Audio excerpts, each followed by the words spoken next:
దేశవ్యాప్తంగా కొడంగల్ వైపు చూసేలా అభివృద్ధి చేస్తామని తెలంగాణ ముఖ్యమంత్రి రేవంత్ రెడ్డి వ్యాఖ్యానించారు. కొడంగల్ను ఎడ్యుకేషన్ హబ్గా మారుస్తామని ఉద్ఘాటించారు. అందరి సహకారంతో రాష్ట్రాన్ని అభివృద్ధి వైపు నడుపుతున్నామని తెలిపారు. పేదల సంక్షేమం కోసం తాము పనిచేస్తున్నామని పేర్కొన్నారు. తెలంగాణలో ఎన్నో సంక్షేమ పథకాలు అమలు చేస్తున్నామని వివరించారు.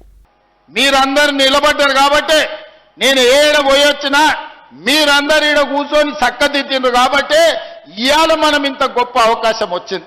ఇవాళ మనం అభివృద్ధి చేసుకునే పరిస్థితులు అనుకూలించినాయి కాబట్టి చిన్న చిన్న సమస్యలు పక్కన పెట్టుర్రి. ఈరోజు విద్య, ఈరోజు వైద్యం, ఈరోజు సంక్షేమం, ఈరోజు ఇందిరమ్మ ఇల్లు, ఈరోజు సన్న బియ్యం, పేదలకు రేషన్ కార్డు, ఇవాళ మనకు సాగునీరు కృష్ణానది జలాలు, మక్తల్ నారాయణపేట కొడంగల్ నీళ్లు సాధించుకునే అవకాశం వచ్చింది. రైల్వే లైన్ తెచ్చుకునే అవకాశం వచ్చింది. సిమెంట్ ఫ్యాక్టరీలు కట్టుకునే అవకాశం వచ్చింది. దేశంలో ఉండే గొప్ప గొప్ప పరిశ్రమలు రాబోయే 2 ఏళ్లలో కొడంగల్లో పెట్టే ఏర్పాటు ఇవాళ పెద్ద ఎత్తున జరుగుతుంది.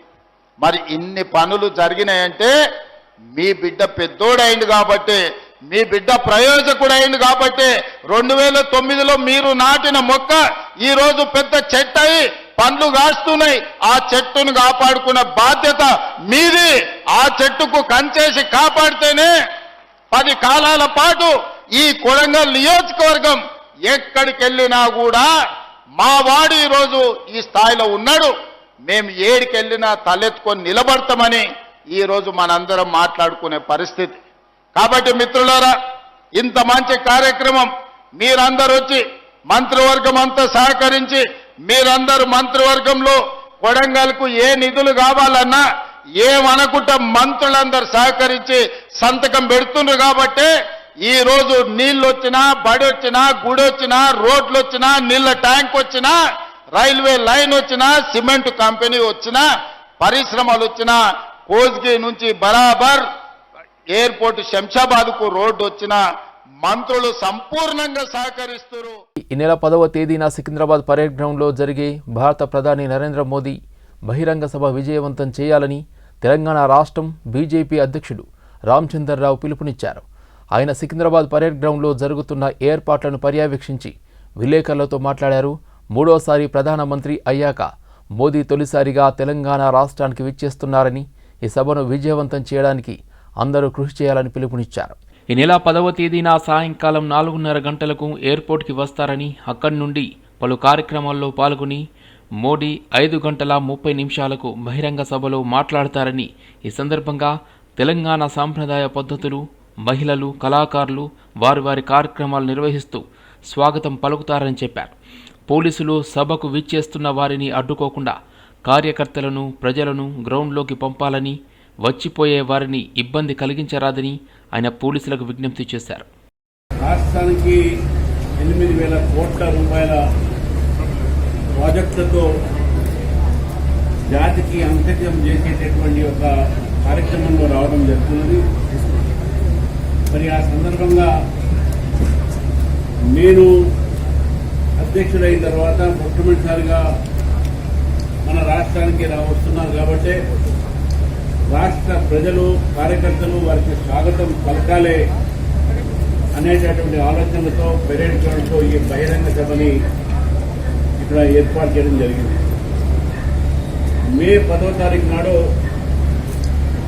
దాదాపు 5 గంటలకు 4:30-5 గంటల వరకు మోదీ గారు సభని ఉద్దేశిస్తారు. అంతకుముందు రామచారి గారు చెప్పినట్టు నాయకులు ఉద్దేశిస్తారు. భువనగిరి లోక్సభ సభ్యుడు చామల కిరణ్ కుమార్ రెడ్డి తిరుపతిలో నిర్వహించిన parliamentary standing committee and housing and urban affairs అధ్యయన పర్యటనలో పాల్గొన్నారు. ఈ సమావేశానికి ఒంగోలు ఎంపీ మాగుంట శ్రీనివాసులు రెడ్డి అధ్యక్షత వహించారు. సమావేశంలో అటవీ శాఖ, హడ్కో, ఎన్బీసీసీ, టీటీడీ, తిరుపతి మున్సిపల్ కార్పొరేషన్తో పాటు ప్రతినిధులు పాల్గొన్నారు. పట్టణాభివృద్ధి, గృహ నిర్మాణ పథకాల పురోగతి మరియు అమలులో ఎదుర్కొంటున్న సవాళ్లపై పార్లమెంటరీ కమిటీ సమీక్ష నిర్వహించింది.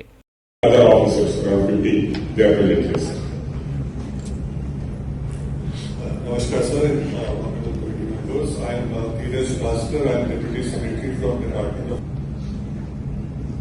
నమస్కారం sir, I'm Mr. P.S. Reddy, Chief Engineer in Tirupati చేయడం కోసం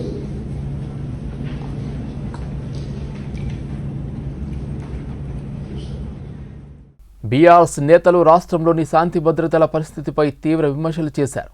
ఎమ్మెల్యే పల్లా రాజేశ్వర్ రెడ్డి మాట్లాడుతూ తెలంగాణలో శాంతి భద్రతలు పూర్తిగా దిగజారిపోయాయని ఆరోపించారు.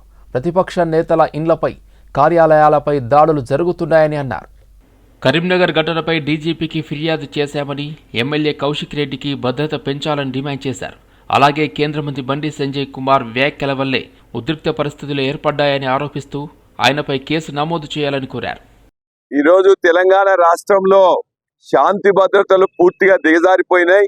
ఈ 2.5 సంవత్సరాల్లో భారతదేశంలో ఒకప్పుడు బీహారు, ఉత్తరప్రదేశ్ మరియు వెనుకబడిన రాష్ట్రాల్లో ఏ విధంగా శాంతి భద్రత ఉండదో ఇవాళ ఇక్కడ కూడా శాంతి భద్రతలు ఆ దశకు వచ్చినాయి. రేవంత్ రెడ్డి గారి ప్రభుత్వం వచ్చిన ఈ 2.5 సంవత్సరంలో ప్రోగ్రెస్ ఏంటంటే హత్యలు, దాడులు, మానభంగాలు, అదే విధంగా తనకి నచ్చని రాజకీయ నాయకుల మీద, వారి ఇండ్ల మీద, వారి ఆఫీసుల మీద దాడులు, కేసులు పెట్టడం.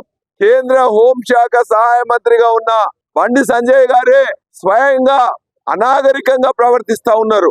ఒకవైపున మాట్లాడడం, రెండో వైపు మాట్లాడిన తర్వాత ఇతరులు మాట్లాడితే తన యొక్క కార్యకర్తలతో, గుండాలతో ఇవాళ గంగుల కమలాకర్ గారి ఆఫీస్ మీద దాడి, పాడి కౌశిక్ రెడ్డి ఆఫీస్ మీద దాడి. కౌశిక్ రెడ్డి గారిని ఇవాళ ఎలిమినేట్ చేయాలి, చంపాలనే ఉద్దేశంతో వాళ్ళందరూ అక్కడికి వచ్చి పెట్రోల్ బాంబులతో, పెట్రోల్తో, మ్యాచ్ బాక్సులతో వచ్చి నిన్న ప్రయత్నం చేయడం. మేము అడుగుతున్నాం, అంతకుముందు గంగుల కమలాకర్ గారు, కేటీఆర్ గారు, కౌశిక్ రెడ్డి గారు, అక్కడ నాయకులందరూ కూడా ప్రశ్నించారు. సిపి ఆఫీస్ కి, బండి సంజయ్ ఇంటికి 2-3 నిమిషాల దూరంలో ఉండే జ్యువెలర్స్ మీద దాడి చేసి 4గురిని పట్టపగలు. కృష్ణానగర్లో హైడ్రా కమిషనర్ రంగనాథ్ పర్యటించారు. రానున్న వర్షాకాలంలో నాలాలు చెరువులుగా మారకుండా ఉండాలంటే వాటిలో పేరుకుపోయిన చెత్తను తొలగించడం అత్యవసరమని ఆయన పేర్కొన్నారు. జూబ్లీహిల్స్ వెంకటగిరి నుండి కృష్ణానగర్ వరకు MLA Naveen Yadav GHMC commissioner RV కర్ణన్తో కలిసి ప్రతి వీధిని సందర్శిస్తూ నాలాలను పరిశీలించారు. నాలాలలో పేరుకుపోయిన మట్టి వ్యర్థాలను తొలగించడం ద్వారా వర్షాకాలంలో ప్రజలు ఎదుర్కొనే ఇబ్బందులను తగ్గించవచ్చని రంగనాథ్ తెలిపారు. వరద ముప్పు సమస్యలు నివారించేలా నాలాల పూడికతీత పనులు వేగవంతంగా పూర్తి చేస్తామని ఆయన స్పష్టం చేశారు. ప్రత్యేకంగా ఈ సర్కిల్ లో ఇష్యూ ఉన్నాయి. కంటిన్యూస్ ముందు కూడా చూడడం జరిగింది. ఈ పర్మనెంట్ సొల్యూషన్ చేస్తున్నాం. టెంపరీ సొల్యూషన్ డీసిల్టేషన్ చేయొచ్చు, బట్ పర్మనెంట్ సొల్యూషన్ పర్మనెంట్ గా ఇంకొక నాలా మెయిన్ రోడ్ ద్వారా చేయడమే పర్మనెంట్ సొల్యూషన్. దానికి కూడా ఎమ్మెల్యే గారు కూడా ప్రపోజల్ ఇవ్వడం జరిగింది. తప్పకుండా జీతం తరఫున శాంక్షన్ చేస్తాం. మిషన్ వాడుతున్నాం. ఎలా వీరు ఇప్పుడు వాటర్ బోర్డ్ మిషన్ వాడుతున్నారో ఈ నాలాలో ఎస్పెషల్లీ డ్రైన్, సీసీ డ్రైన్ ఉన్న నాలాలు అక్కడ తప్పకుండా మిషన్ కూడా వాడుతున్నాం. ఎక్కువ నాలాల పూడికతీత పనులు ఎంతవరకు వచ్చాయి?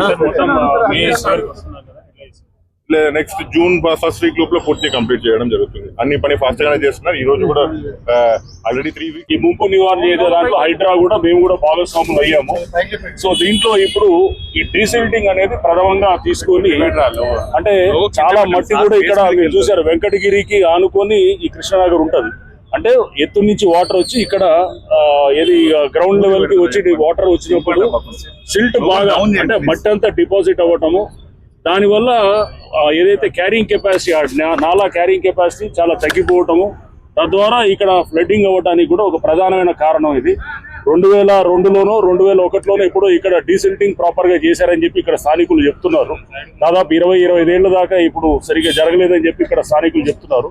సో ఇప్పుడు అన్ని బ్రేక్ చేసి, అంటే ఇప్పుడు మేము ఇవన్నీ కూడా మీరు చూసారు, స్లాబ్ వేసి ఉన్నది, బ్రేక్ చేసి మొత్తం ఈ ఏరియాలో సిల్ట్ అంతా మీరు చూసారు, దాదాపు 6-7 అడుగుల లోతు దాకా సిల్ట్ ఉన్నదన్నమాట. అంటే తెలంగాణ రాష్ట్రంలో ప్రభుత్వ ఉద్యోగుల వయోపరిమితి 46 సంవత్సరాలకు పెంచాలని భీమ్రావ్ అంబేద్కర్ పార్టీ తెలంగాణ రాష్ట్ర అధ్యక్షుడు ప్రొఫెసర్ గాలి వినోద్ కుమార్ కాంగ్రెస్ ప్రభుత్వాన్ని డిమాండ్ చేశారు. ఈ సందర్భంగా వారు మాట్లాడుతూ తెలంగాణ రాష్ట్రంలో నిరుద్యోగం ఎక్కువగా ఉంది. అందువలన ప్రభుత్వ ఉద్యోగుల అభ్యర్థుల వయోపరిమితి 46 సంవత్సరాలు పెంచడం వల్ల నిరుద్యోగులకు న్యాయం జరుగుతుందని తెలిపారు. ఆర్ఎస్పీ పార్టీ తెలంగాణ రాష్ట్రంలో అధికారంలోకి వస్తే వెంటనే అభ్యర్థుల వయోపరిమితి 46 సంవత్సరాలకు పెంచుతామని తెలిపారు. చెప్తున్నాం, ఇవాళ తమిళనాడులో జరిగిన పరిణామాలు రేపు తెలంగాణ జరుగుతాయి. ఇది రాసి పెట్టుకోండి. ఇది ఏదో ఆషామాషిగా చెప్పే విషయం కాదు. తమిళనాడు పరిణామాలు తెలంగాణ జరుగుతాయి, జరిపి తీరుతాం. ఆ దిశగా నిరుద్యోగులను అన్ని రకాలుగా ఆదుకుంటూ వయసు పెంచుతాం. వీళ్ళకు వయసు పెంచడమే కాక ఉద్యోగాలు కల్పిస్తాం. ఏ ఉద్యోగాలు అయితే వీళ్ళు కోరుకున్నారో, ఎన్ని బ్యాక్లాగ్ పోస్టులు అయితే ఉన్నాయో, ఏవైతే వీళ్ళకి రావాలో అన్నిటినీ ఇవాళ మా ప్రభుత్వం వస్తే తెలంగాణలో ఖచ్చితంగా నెరవేర్చి తీరుస్తాం. ఆ దిశగా ఆర్పీఐ పార్టీ కృషి చేస్తుంది. రానున్న రోజుల్లో ఆర్పీఐ పార్టీ ఈ నిరుద్యోగ సమస్యకు మరి వాళ్ళ ఉద్యమానికి సంపూర్ణమైన మద్దతు ప్రకటిస్తాం. బహిరంగ సభ కూడా త్వరలోనే ఒకటి నిర్వహిస్తాం. నిరుద్యోగుల పక్షాన మేము ఇందిరా పార్క్ దగ్గర భారీ బహిరంగ సభకు ప్లాన్ చేస్తున్నాం. రానున్న రోజుల్లో ఈ అంశాన్ని కూడా, ఈ నిరుద్యోగుల అన్ని అంశాలని అక్కడ చర్చిస్తాం. Thank you very much. నిరుద్యోగులారా, ఈ ఉద్యమాన్ని బలపరచండి. మీ నిరుద్యోగుల పక్షాన్ని నిలబడే ఆర్పీఐని కూడా బలపరచండి. నిజాయితీ రాజకీయాలను తమిళనాడులో ఎట్లయితే విజయ్ సాధించాడో ఈ వినోద్ కూడా తెలంగాణలో సాధించి తీరుతాడని చెప్పేసి సందర్భంగా తెలుస్తున్నాం. భారత రైల్వే బోర్డు ఏప్రిల్ 26న ప్రకటించిన మానవ శక్తి హేతుబద్ధీకరణ 2026-27 పేరుతో 2% పోస్టుల తగ్గింపు నిర్ణయం సాధారణ పరిపాలనా చర్య కాదని, ఇది దేశ యువతపై నేరుగా చేసిన దాడి అని, ప్రజారంగాన్ని అదేవిధంగా కార్పొరేటర్లకు అప్పగించే కుట్రలో భాగమని అఖిల భారత యువజన సమైక్య తెలంగాణ రాష్ట్ర కౌన్సిల్ తీవ్రంగా ఆరోపిస్తుంది. రైల్వే బోర్డు కేంద్ర ప్రభుత్వం తీసుకున్న ఈ నిర్ణయాన్ని తక్షణమే వెనక్కి తీసుకోవాలని డిమాండ్ చేస్తూ ఏఐవైఎఫ్ జాతీయ సమితి పిలుపులో భాగంగా ఏఐవైఎఫ్ తెలంగాణ రాష్ట్ర సమితి ఆధ్వర్యంలో సికింద్రాబాద్లోని రైల్ నిలయం వద్ద నిరసన ధర్నా నిర్వహించారు. అనంతరం south central railway general manager Sanjay Kumar వాస్తవకు ఏఐవైఎఫ్ బృందం వినతి పత్రం అందజేశారు.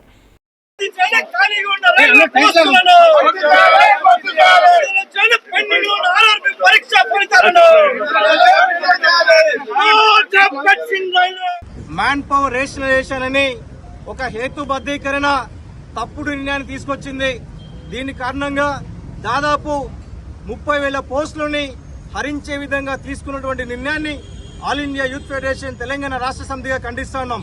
ప్రధానంగా దీని యొక్క ఉద్దేశం ఈరోజు రైల్వే సంస్థను కూడా ప్రైవేట్ కార్పొరేట్ సంస్థలకు అప్పచెప్పడానికి మోడీ ప్రభుత్వం చేస్తున్నటువంటి నీచ చర్యల్లో భాగంగానే ఏఐవైఎఫ్ ఆరోపిస్తుంది.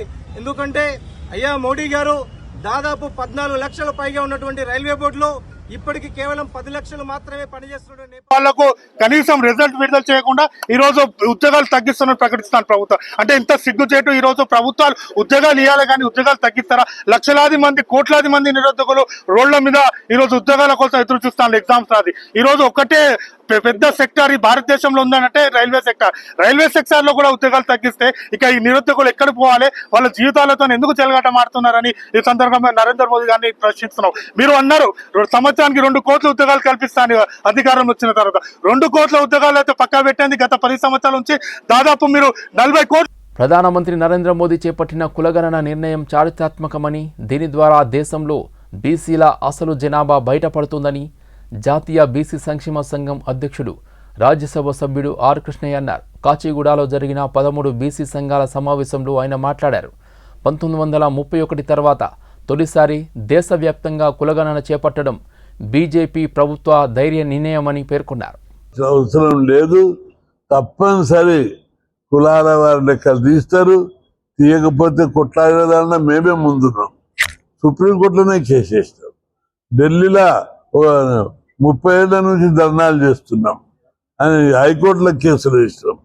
కాబట్టి ఎక్కడ కూడా రాజీపడే ప్రశ్నే లేదు.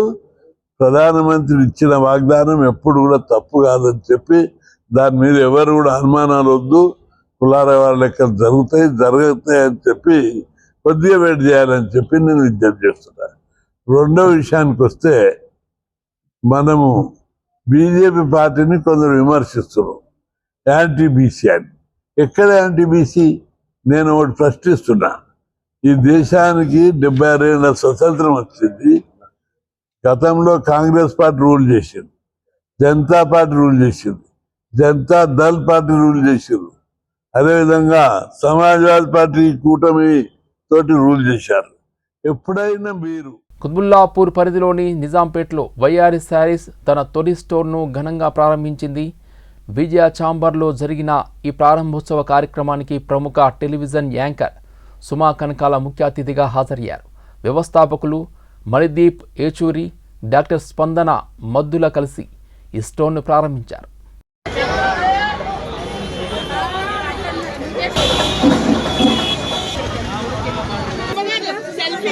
सेल्फी వాళ్ళు ఏదైనా మళ్ళీ ఫ్రీగా పర్చేస్ చేసేసేయచ్చు. 3,000కి మీరు కొన్నారనుకోండి 1,500 మళ్ళీ ఇంకొకటి ఏదైనా పర్చేస్ చేసుకోవచ్చు. ఎప్పుడు వచ్చినా పట్టుకెళ్తూనే ఉంటారు.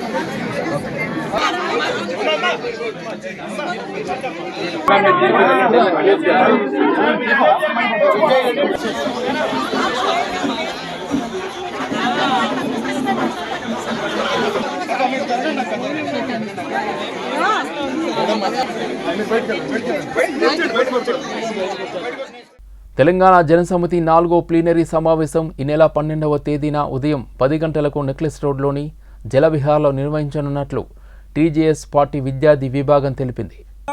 ఇందులో ముఖ్యంగా తెలంగాణ రాకముందు ఏదైతే కుటుంబ పాలన నడిచిందో దాన్ని అంతమొందించడానికి మేము విద్యార్థి లోకంగా తెలంగాణ జనసమితి పార్టీగా వందలాది ఉద్యమాలు చేసి ప్రజా సమస్యలు ఎక్కడ ఉన్నా ఈ రాష్ట్రంలో ప్రజా సమస్యలనే ధ్యేయంగా ప్రజలకు దగ్గరగా ఉండి ప్రజా పోరాటంలో పాల్గొన్నాం. ఆ రోజు ఏదైతే ఆర్టీసీ ఉద్యమం చేసినామో ఆ రోజు కోదండరామ్ సార్ గారు వాళ్ళ వెంట ఉండి నడిపించిరో ఈరోజు ప్రజాప్రభుత్వంలో ఆర్టీసీ కళలు కూడా నిలబడతా ఉన్నాయి. మేము ఉద్యోగుల కోసం నిరుద్యోగుల కోసం న్యాయం చేయాలని ఆ రోజు టీఎస్పీఎస్సీ పేపర్ లీక్ అయితే కూడా తెలంగాణ జనసమితి పార్టీ విద్యార్థి విభాగం ముందర ఉంది. ఈరోజు ఏదైతే గ్రూప్ 2, గ్రూప్ 1 పేపర్లు ఏదైతే ఎగ్జామ్ నడిచినాయో ఏ ఒక్కటి కూడా అవకతవకలు జరగకుండా సమర్థవంతంగా నిర్ణయించిన ప్రజాప్రభుత్వంలో నిరుద్యోగులు ఆత్మహత్యలు చేసుకోవద్దు, నిరుద్యోగులు ఎలాంటి అపోహలు చెందవద్దు. ప్రతిపక్ష నాయకులు ఉన్నప్పుడు ఏం చేయలేదు, ఇప్పుడు ప్రతిపక్షాల నుండి ఏం చేస్తారు? ప్రజాప్రభుత్వంలో నిరుద్యోగులు కూడా న్యాయం జరుగుతుంది. కనుక నిరుద్యోగులారా మీరు అధైర్యపడవద్దు.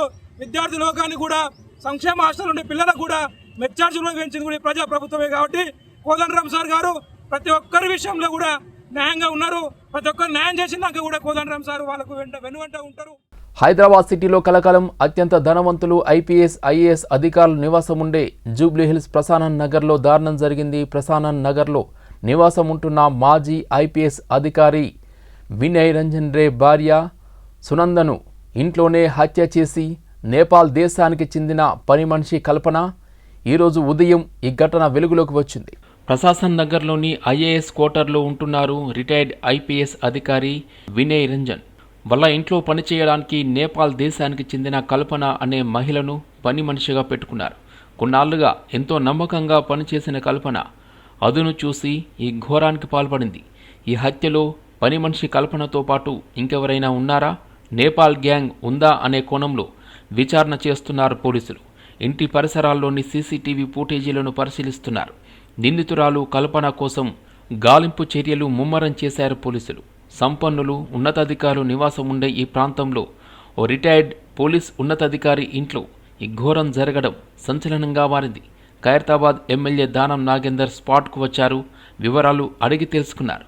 నిందితులను పట్టుకోవడానికి పోలీసులు గాలిస్తున్నారని స్పష్టం చేశారు. తెల్లారుజామున retired IPS officer Andhra Pradesh DGP Shri Vinay Ranjan Ray వాళ్ళ మిస్సెస్ తనుజ రంజన్ గారు ఒక మర్డర్ ఫర్ గెయిన్ కావడం జరిగింది. ఈ ఆఫెన్సు తెల్లారుజామున 2 గంటల ఆయిందని చెప్పి మనం అందాజు చేయడం జరుగుతుంది. దొరికిన ఆధారాలపైన ఇది ఒక నేపాలీ గ్యాంగ్ పనిచేసిందని చెప్పి మనము ప్రాథమిక అంచనా తెలియడం జరిగింది. కొన్ని క్లూస్ దొరకడం జరిగింది. ఆ క్లూస్ ఆధారపైన పోలీస్ టీమ్స్ కూడా వర్కౌట్ కావడం జరుగుతుంది. సో ముఖ్యంగా ప్రజలందరూ కూడా కోరుతున్నాను, మీరందరూ కూడా మీ ఇంట్లో మనం చాలా గత ఒక 2 నెలల నుంచి ప్రజలందరూ కూడా అప్రమత్తం చేస్తున్నాం. ఇంట్లో ఎవరు లేనప్పుడు లేదంటే ఏదో ఫంక్షన్ వెళ్ళినప్పుడు ఇలాంటి నేరాలకి పాల్పడుతున్నారు. ఇక్కడ మన రిటైర్డ్ డీజీ గారు బయటికి వెళ్ళినప్పుడు వేరే ఊరికి వెళ్ళినప్పుడు ఈ ఒక ఆఫెన్స్ జరగడం జరిగింది. పిల్లలు పైన ఉండడము, మేడం కింద ఉండడంతో పైన ఉన్న పిల్లలకి తెలియలేదు. సో బయట నుంచి వచ్చి ఇక్కడ ఇంట్లో పనిచేసే ఒక లేడీతోని వాళ్ళు కాంటాక్ట్ పెట్టుకొని ఈ నేరానికి పాల్గొన్నారని చెప్పి మనకు ప్రాథమికంగా తెలుస్తుంది. మన సీనియర్ ఆఫీసర్స్ అందరు కూడా దీనిపైన ప్రత్యేక శ్రద్ధ పెట్టేసి డెఫినెట్లీ ఈ గ్యాంగ్ని పట్టుకోవడానికి కృషి చేయడం జరుగుతుంది. సికింద్రాబాద్లో విషాద ఘటన చోటు చేసుకుంది. చిల్కల్గూడ పోలీస్ స్టేషన్ పరిధిలో నిన్న దారుణ హత్యకు గురైన యావన్ కుటుంబ సభ్యులు, బంధువులు తీవ్ర ఆందోళన చేపట్టారు. తమ కుమారుడిని హత్య చేసిన నిందితులను వెంటనే అరెస్ట్ చేసి కఠినంగా శిక్షించాలని డిమాండ్ చేస్తూ కుటుంబ సభ్యులు మృతదేహంతో రహదారిపై బైఠాయించి నిరసన వ్యక్తం చేశారు. దీంతో ఆ ప్రాంతంలో ఒక్కసారిగా ఉద్రిక్త వాతావరణం నెలకొంది. సమాచారం అందుకున్న పోలీసులు ఘటనా స్థలానికి చేరుకుని పరిస్థితిని అదుపులోకి తీసుకొచ్చేందుకు ప్రయత్నించారు. ఆందోళన చేస్తున్న వారిని సముదాయిస్తూ కొన్ని చోట్ల అదుపు చేసే చర్యలు చేపట్టారు. నువ్వు కాలేజ్ పోకు అన్నాడు. దేనికి అంటే నేను రేపు నేను తీసుకోవద్దు పోలీస్ స్టేషన్ లో సైన్ పెట్టు అన్నను టార్చర్ చేస్తున్నా అని చెప్పేసి నేను మిగతాది ఏం రాపియాలో నేను అది రాపిస్తాను మా డాడీ అంటున్నాను. అంటే ఇప్పుడు టార్చర్ చేపిస్తా అని చెప్పి సైన్ పెట్టడం ఏంటి? ఇప్పుడు నీ మీదికి రావాలని చూస్తున్నారు వాళ్ళు అంతే. నా మీదికా? అదే దేనికి? ఇప్పుడు ఆల్రెడీ అప్పుడు మాట్లాడినాము అయిపోయింది, మళ్ళీ ఇప్పుడు ఎందుకు అంటున్నావు? కేసు మనకి నైట్ ఒక 9:30-10 మధ్య మనకి ఇన్ఫర్మేషన్ వచ్చింది.